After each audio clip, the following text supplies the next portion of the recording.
Parliament member হয়েছে, মন্ত্রী হয়েছে, যুগে যুগে প্রধানমন্ত্রী হয়েছে, তাদের সবাইকে আমি খারাপ বলছি না, কিন্তু তাদের মধ্যে বেশ বড় সংখ্যক ডাকাত ছিল। এই ডাকাতেরা দেশের সম্পদ লুণ্ঠন করেছে।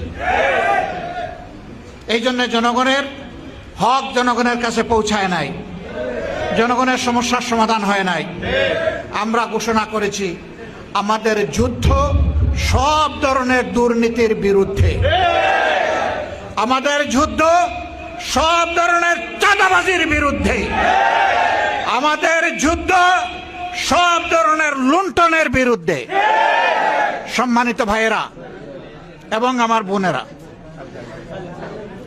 আমরা একটা সংগঠন, পার্লামেন্টে আমরা বিরোধী দল, অসুবিধা নেই। এই দেশ শুধু সরকারি দলের না।